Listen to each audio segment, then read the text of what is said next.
Tenants notice to vacate before selling a house in probate. That's our topic today. We're going to get started.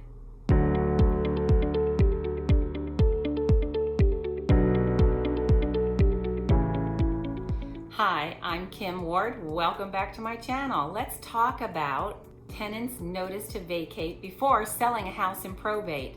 As a real estate broker in San Diego County for the past almost 20 years, I have been helping executors, administrators, and trustees with homes in probate or trust administration. From time to time, I run into a situation where there is a tenant in the property that does not want to leave, even after they've been asked by the estate representative and offered even help with moving. So let's talk about your options. I've come across situations where a California landlord lets someone move into their home. Typically, that's what happens in the case of a probate or a trust administration. There's someone living with them, either as a caretaker or a friend or a family member. And when the owner passes away, they just don't want to leave.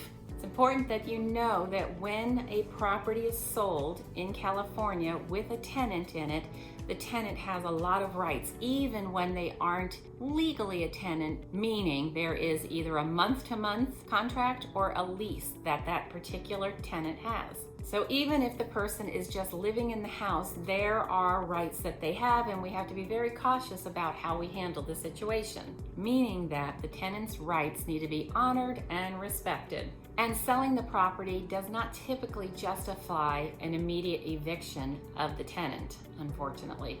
I'm helping Sean with his uncle's property in San Diego, and the uncle had some friends move into the property. I think maybe one of them might have been his girlfriend. It literally has been a year that Sean has been dealing with trying to cautiously move these tenants out of the house. Sean has had to hire a company to help with an eviction process. Now keep in mind, it typically is not a full year, but because of COVID, there's been some other things where you cannot evict anyone out of a home, and that's what's led to this extremely lengthy time trying to remove these people from the property. Now keep in mind, in the meantime, Sean and the estate are paying the HOA, Homeowners Association, the Homeowners Association fees, a mortgage payment, taxes, and some of the utilities. Ooh.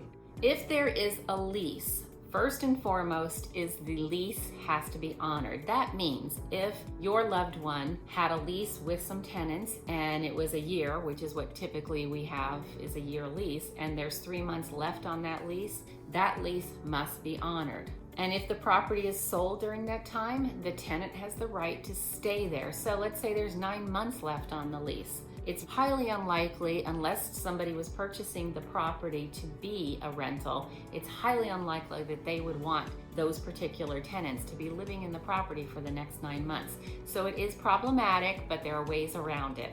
Now it's important that that particular tenant with the lease, they are still responsible to honor their part of the contract, which is to pay their rent fees to you now, the estate representative. They also have to abide by all the original information and the agreement within that contract. So everything stays in place until that lease expires.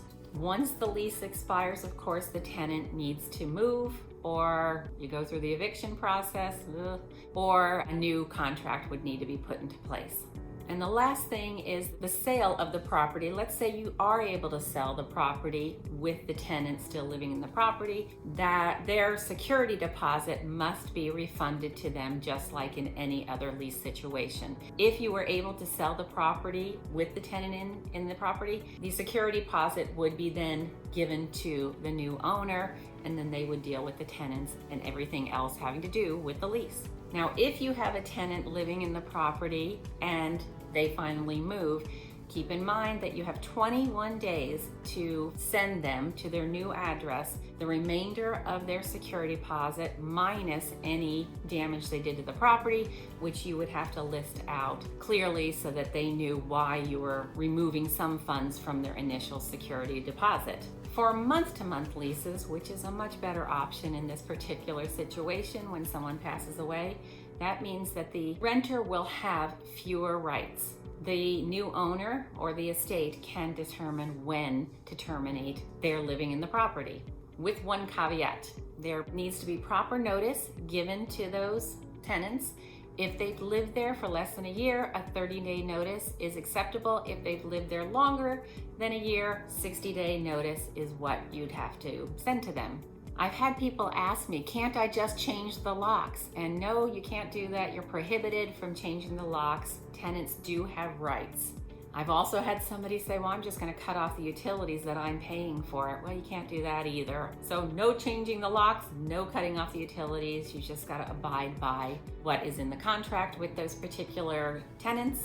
Or if they're living in there without a contract, that's where you typically have to hire an attorney that can help with an eviction. Of course, month-to-month rentals are open-ended, and you really want to have a written agreement, but sometimes, like in the case of Sean, there was some type of an oral agreement. But neither of those, either a month-to-month tenancy or an oral agreement, have an end date, as in the case of a lease.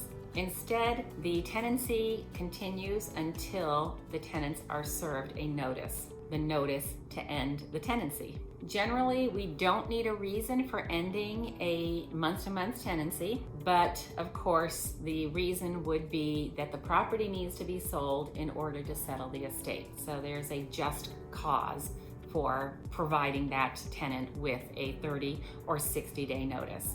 So again, getting the timing right, you want to make sure if the tenant has lived there longer than a year, you must give them a 60-day notice.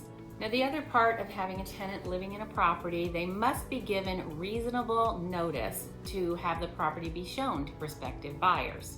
This is where I come in, and I am very cautious and very respectful to tenants, because what I want them to do is let me show the property. The notice that the tenants would receive is stipulated through California's right of possession.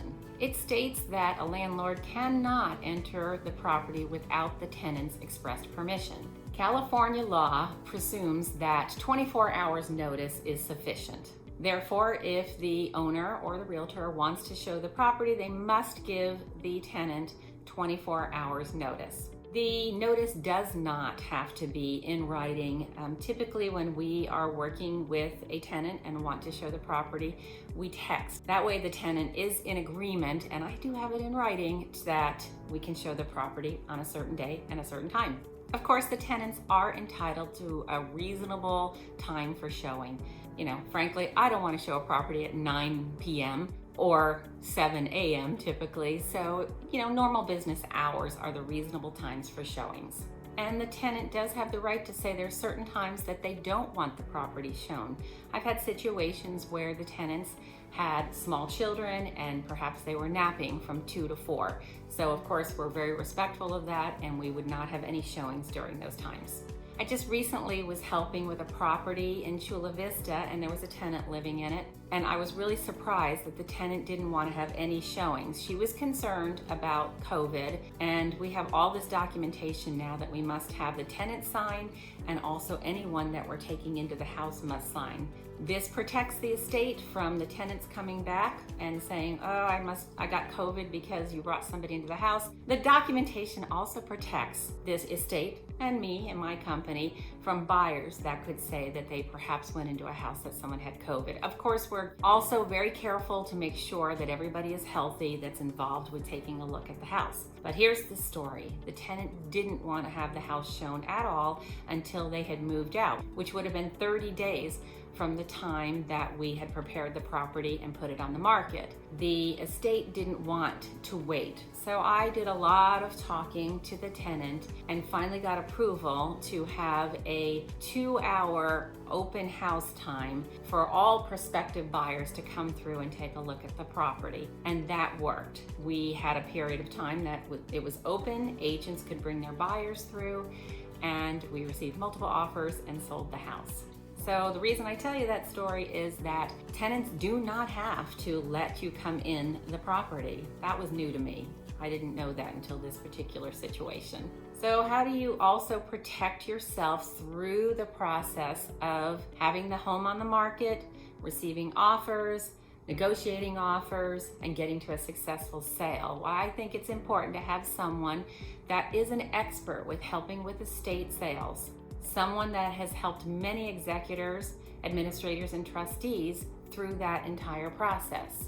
If you're selling a property that does have a tenant in it, there are some complications with that, and you want to be really careful that all the paperwork is done correctly, dot those I's, cross those T's to protect the estate from something that could happen if it wasn't very clear in the paperwork.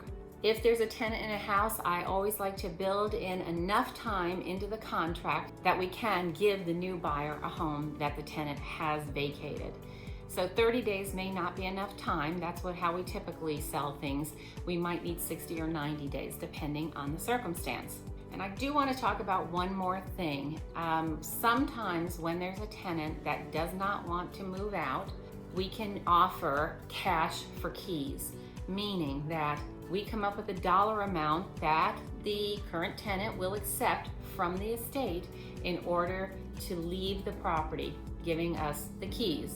Of course, I'll run right in there and immediately change the locks on the property once that is done. Sometimes that is the best option when dealing with a tenant. That way they have money to be able to move to another property, and we get a vacant house quicker. And we don't have to go through the court systems with attorneys and all those fees that are involved in that. Of course, you can do all of these things yourself, but if you really want someone who's an expert, that would be me, and I'd love to help you or just answer your questions. Go ahead and put comments down below. Like this video, please. That helps me to continue to make content of reasonable value to you, and I look forward to seeing you next week.